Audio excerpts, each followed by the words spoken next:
universitaire d'Angonje. Pélagie Mboui, Fortune Scott Ndiba. C'est dans l'optique d'améliorer les services publics en matière d'accueil en milieu hospitalier que le ministre en charge de la Santé multiplie des séminaires de formation à l'endroit des agents de contact qui représentent l'image de la structure. Le responsable de la formation, Lin Amédée Effoua, donne les enjeux de ces assises. Aujourd'hui, nous lançons donc la session pilote qui est basée sur le module accueil. Donc c'est là la première étape d'un processus qui vise à une charte de qualité, une charte qualité du ministère de la Santé et plus précisément des établissements hospitaliers publics. Le principal objectif, c'est améliorer toute la chaîne de la prise en charge, c'est-à-dire de l'accueil jusqu'aux soins des patients. Avec ceci en particulier, nous voulons partir de l'approche usager simplement à l'approche client pour que la perception de l'usager soit différente. Cette première série de formations qui va se dérouler tout le mois de mai concerne toutes les structures sanitaires de Libreville. Nous poursuivons avec cette remise officielle du programme d'énergie utilisant le système photovoltaïque. C'est là le fruit de la coopération entre le Gabon et le Japon. Victor Mundunga, Jean-Augustin Nzengi.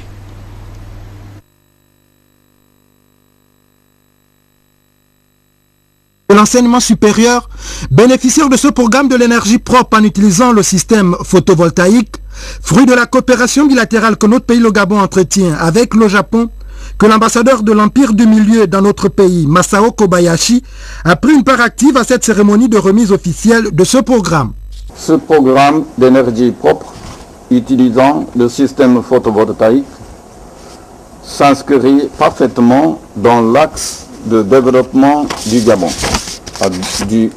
vert, lancé depuis 2009 par son Excellence M. Ali Bongo Ondimba, président de la République gabonaise, chef de l'État. Il conforte également les engagements gabonais pour la lutte contre le changement climatique pris à l'occasion de la conférence de Copenhague cette même année et l'annonce faite par le président de la République lors du Forum mondial de l'énergie de Dubaï, tenu en octobre 2012, que 100% de l'électricité produite au Gabon proviendrait d'énergie propre d'ici 2016. Un programme qui s'inscrit parfaitement dans l'axe de développement du Gabon vert, lancé par le chef de l'État Ali Bongo Ondimba depuis 2009. Le projet que vous venez de mettre en œuvre est en phase avec les objectifs poursuivis par le plan stratégique Gabon émergent et ses trois piliers, Gabon vert, Gabon industriel et Gabon des services. Ces énergies propres et respectueuses de l'environnement que le Japon met à la disposition de l'État gabonais joueront à moyen terme un rôle déterminant dans l'effort international de lutte contre les émissions de gaz à effet de serre, principaux responsables du réchauffement climatique. Doté d'une puissance énergétique de 130 kWh pour le site de l'université Omar Bongo et de 110 kWh pour celui des affaires étrangères, ce programme permettrait ainsi de reprendre un tant soit peu au déficit énergétique tout en réduisant le coût de la consommation en énergie dans ces bâtiments. Pour sa part, l'Agence nationale des infrastructures numériques et des fréquences, l'ANEF, vecteur de développement numérique, déploie l'infrastructure numérique dans le système éducatif gabonais par le biais, vous allez le voir, du projet éducation du ministère de tutelle. La matérialisation de ce projet vient de se traduire ce matin même par la remise d'un don de matériel numérique. Félix Moudibangoui, Cédric Molé-Malonga. Plus qu'une action concrète, le numérique des pratiques pédagogiques est désormais possible en milieu éducatif gabonais. Ce programme va permettre de renforcer le plaisir d'apprendre, d'aller à l'école, de faciliter l'accès à la vie scolaire et le travail des enseignants. 50 salles de classe numériques mises en œuvre, 50 tableaux interactifs installés, 68 ordinateurs de type serveur, 3181 ordinateurs de type confondu, 92 imprimantes, éditeurs, etc.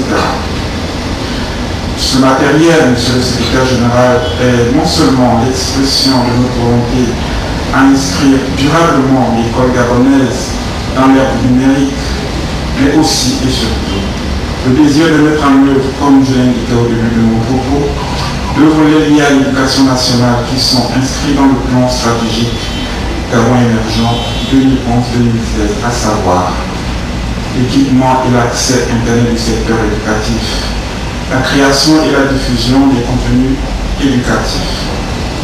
La remise de cet important matériel informatique et télécom s'inscrit dans le plan sectoriel opérationnel Gabon numérique. L'élève sera ainsi au cœur de la connaissance d'éthique. Ces équipements vont être désormais déployés dans le Gabon entier, en moyenne 107 établissements qui vont recevoir 3100 ordinateurs pour le pré-primaire, le primaire, le secondaire et l'enseignement supérieur.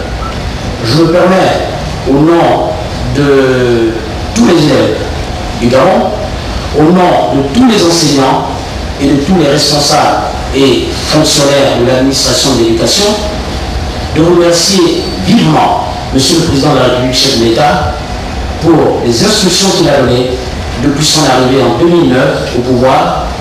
Instruction de faire en sorte que tous les apprenants gabonais soient désormais en contact avec l'outil informatique. La matérialisation de ce projet est le fruit d'une franche collaboration entre le ministère de l'Éducation nationale et l'ANINF.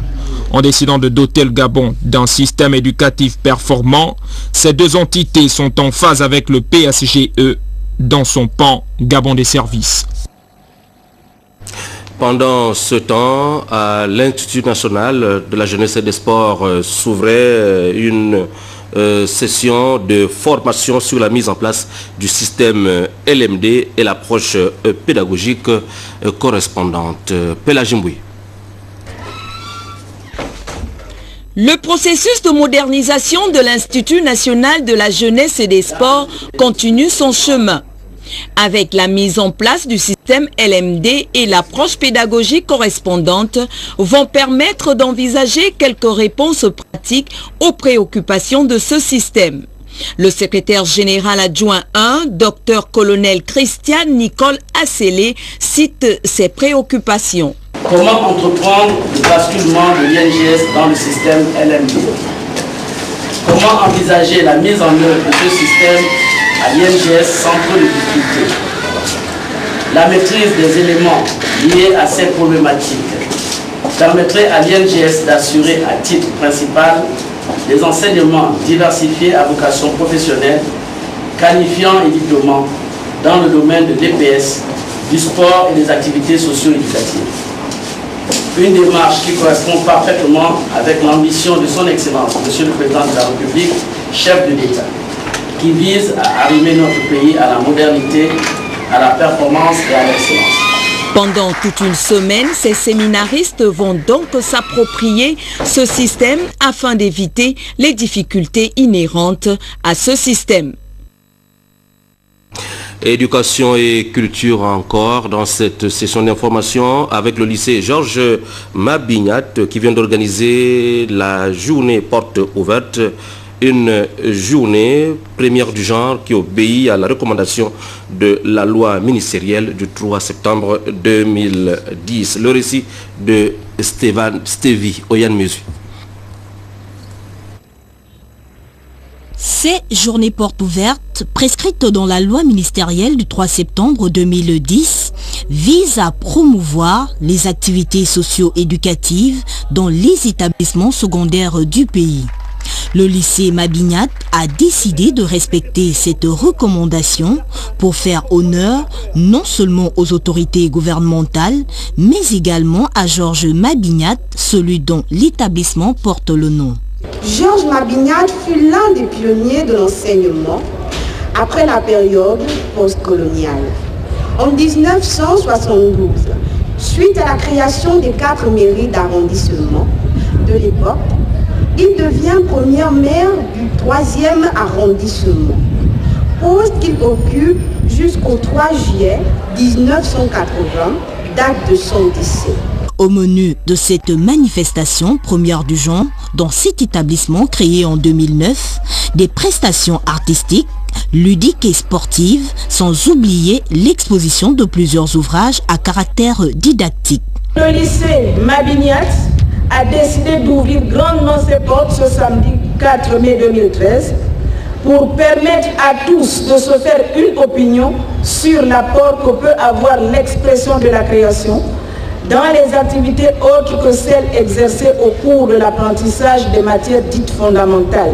Encouragement au lycée Mabiniat qui a su ramener ces instants de divertissement disparus depuis plusieurs années, dira Brigitte Moualouango. Toute ma fierté va à l'endroit d'une dame qui a bien voulu, pour un jeune établissement, inaugurer, renouer avec cette tradition qui fait partie des projets d'établissement. Je voudrais donc vous exhorter à continuer dans ce sens et faire de votre avenir ce qu'on attend de vous.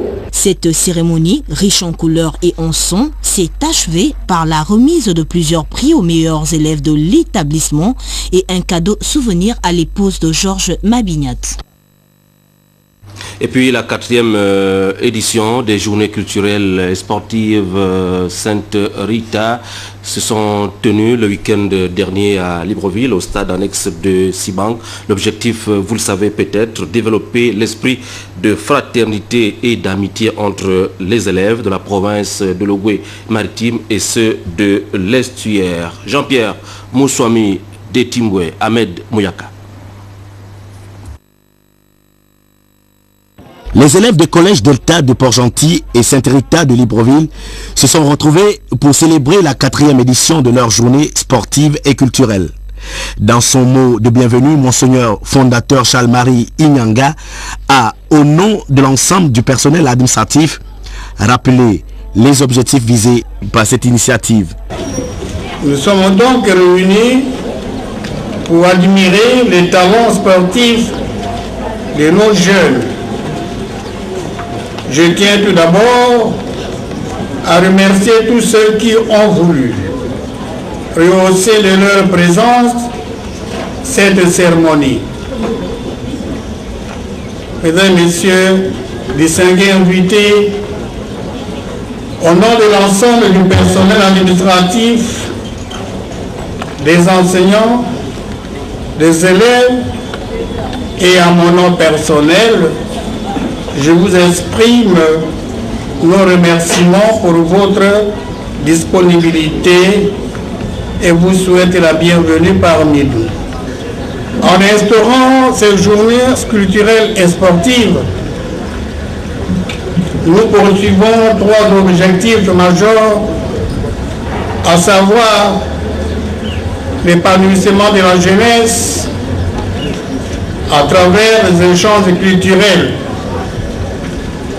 la culture de l'esprit compétitif et enfin le renforcement des liens de fraternité entre la jeunesse de nos 2 établissements. Défilé des athlètes, puis début des compétitions, des moments de joie pour ces élèves.